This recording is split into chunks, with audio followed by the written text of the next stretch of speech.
Subscribe करिए rising Uttar Pradesh को और दबाइए इस बेल आइकन को ताकि आप पाएं यूपी की न्यूज अपने मोबाइल पर सबसे पहले। प्रदेश में कक्षा 6 से 8वीं तक के स्कूल 10 फरवरी से तो कक्षा 1 से 5 तक के स्कूल 1 मार्च से खुलेंगे। इस दौरान क्या क्या सावधानियां बरतनी है, इसको लेकर योगी सरकार ने गाइडलाइन जारी कर दी है। स्कूलों में अभी हफ्ते में 2-2 दिन कक्षाएं चलेंगी। एक दिन में सिर्फ 50% बच्चे ही कक्षा में आएंगे। कोरोना का संदिग्ध केस पाए जाने पर स्कूल प्रशासन को तत्काल नजदीकी स्वास्थ्य केंद्र पर सूचना देनी होगी। बच्चों को स्कूल बुलाने के लिए अभिभावकों से सहमति पत्र लिया जाएगा। अभिभावक कोरोना का लक्षण दिखाई देने पर बच्चों को स्कूल नहीं भेजेंगे। अगर कोई बच्चा परिवार की सहमति से घर से पढ़ाई करना चाहता है तो उन्हें अनुमति दी जाएगी। उत्तराखंड के चमोली जिले में ग्लेशियर टूट गया। इसके चलते तपोवन बैराज, श्रीनगर डैम और ऋषिकेश डैम भी क्षतिग्रस्त हुए हैं। इस हादसे में यहां काम करने वाले 150 मजदूर लापता हैं। अलकनंदा और धौली गंगा की नदियों में उफान हो गया है। इस तबाही के बाद उत्तर प्रदेश में भी अलर्ट घोषित किया गया है। गंगा किनारे बसे यूपी के हापुड़, बुलंदशहर, बिजनौर समेत 27 जिलों में अलर्ट जारी किया गया है। मुख्यमंत्री योगी आदित्यनाथ ने कहा कि पूरी स्थिति पर नजर रखी जाए। एसडीआरएफ को अलर्ट मोड पर रखा जाए। गंगा नदी के किनारे पड़ने वाले सभी जिलों के डीएम, एसपी पूरी तरह से सतर्क रहें। बदायूं, अमरोहा, बिजनौर, मेरठ, मुजफ्फरनगर, हापुड़, बुलंदशहर, अलीगढ़, फर्रुखाबाद, कन्नौज, उन्नाव, कानपुर, फतेहपुर, वाराणसी आदि जिलों को सतत निगरानी के लिए अलर्ट किया गया है। उप मुख्यमंत्री दिनेश शर्मा ने बताया कि सिंचाई विभाग को अलर्ट किया गया है। रायबरेली में एक टेलर की हत्या कर दी गई। मृतक का कसूर सिर्फ इतना था कि उसने कस्टमर की ड्रेस नाप से बड़ी सिल दी थी। इस बात पर टेलर और कस्टमर के बीच कहासुनी हो गई। बात इतनी बढ़ गई कि कस्टमर ने टेलर का गला दबा दिया। विवाद देख टेलर के बेटे ने बीच बचाव करने की कोशिश की, लेकिन तब तक उसकी जान जा चुकी थी। वारदात के बाद से आरोपी युवक फरार है। पुलिस ने इसके खिलाफ केस दर्ज कर लिया है।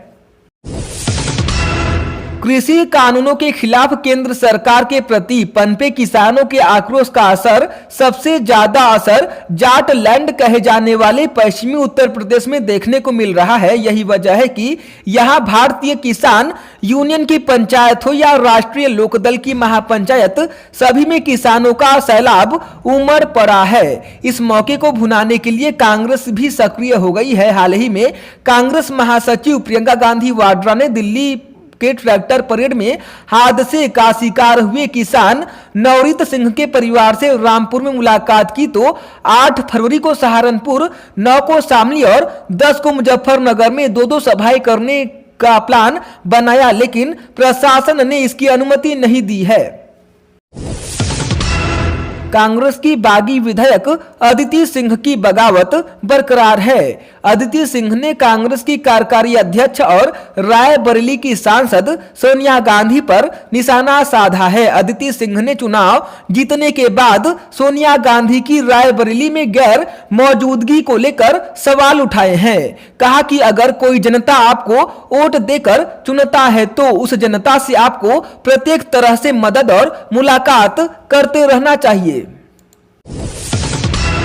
लोकसभा अध्यक्ष ओम बिरला ने अलीगढ़ में अखिल भारतीय वैश्य एकता परिषद के राष्ट्रीय अधिवेशन में बतौर मुख्य अतिथि शामिल हुए। इस मौके पर ओम बिरला ने कहा कि सभी अपने अपने समाज के सर्वांगीण विकास के लिए काम करेंगे तो हमारा देश मजबूत होगा और सभी समाज आगे बढ़ेंगे और देश आगे बढ़ेगा।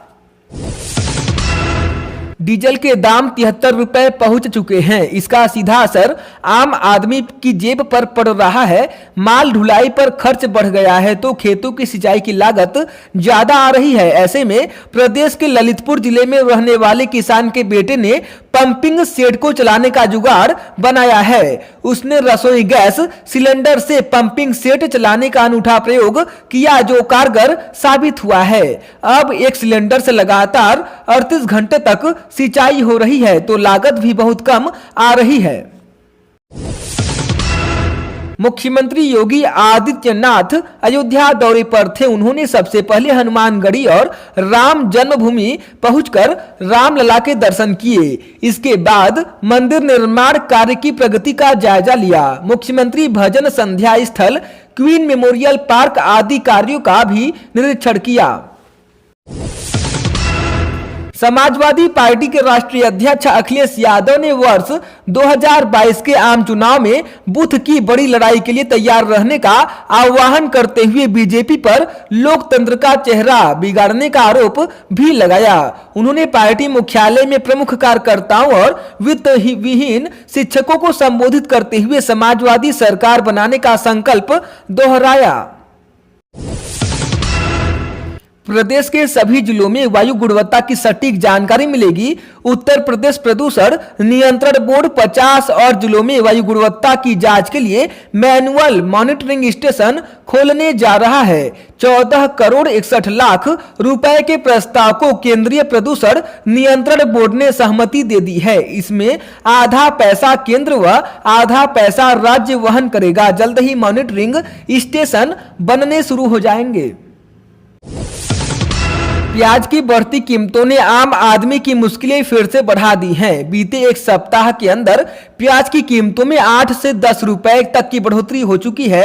महंगा होने की वजह से प्याज आम लोगों की थाली से दूर होता जा रहा है। थोक कारोबारियों के मुताबिक अगले सप्ताह से बंगाल और गुजरात से भी नई प्याज आने लगेगी, जिस कारण प्याज के भाव में 25% तक गिरावट आ सकती है। दूसरी तरफ सब्जियों के दाम अपने न्यूनतम कीमत पर बिक रहे हैं।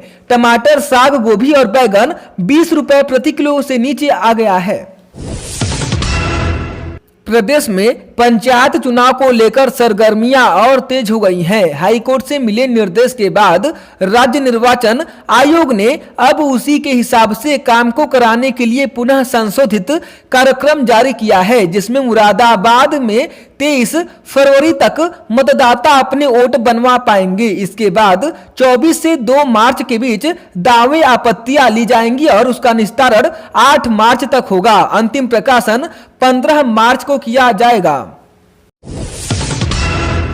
कोरोना काल में भले ही किसी के लिए संकट रहा हो, लेकिन बियर के दीवानों को इससे आगामी वित्तीय वर्ष में फायदा मिलने वाला है। नए वित्तीय वर्ष में प्रदेश में बियर के दामों में गिरावट की संभावना है।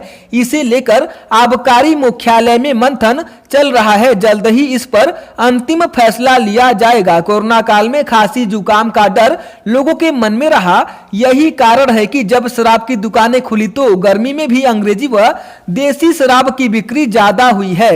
पूरे प्रदेश में लगभग 25% बियर की सेल में गिरावट दर्ज की गई है, जबकि अंग्रेजी व देसी शराब की बिक्री बढ़ी है। मथुरा में करोड़ों हिंदुओं की आस्था के केंद्र गिरिराज पर्वत यानी गोवर्धन पर्वत की शिलाओं को ऑनलाइन बेचा जा रहा है। यह बिक्री एक company Lakshmi divine article store कर रही है। इस संस्था ने online shopping company India mart Chennai पर बाकायदा विज्ञापन भी दिया है। शिला की कीमत 5000 रुपए रखी गई है, जिस पर कंपनी ने नेचुरल गिरी गोवर्धन शिला गोवर्धन स्टोर गिरिराज कृष्ण शिला लिखा है। वहीं गिरिराज शिला का एक फोटो भी लगाया है और उसकी कीमत 5175 रुपए रखी है। जब यह विज्ञापन सोशल मीडिया पर साधु संतों और ब्रजवासियों ने देखा तो उनमें आक्रोश पनपने लगा। श्रद्धालुओं व संतों ने थाना गोवर्धन का घेराव कर हंगामा किया। आस्था से खिलवाड़ करते हुए कंपनी मालिक और कंपनी के खिलाफ तहरीर देकर गिरफ्तारी की मांग की है। उत्तराखंड के चमोली हादसे में मृतकों को काशी में गंगा आरती के दौरान श्रद्धांजलि अर्पित की गई। दशाश्वमेध घाट पर विशेष गंगा आरती के माध्यम से मां गंगा से मरने वालों की आत्मा के लिए शांति की प्रार्थना की गई।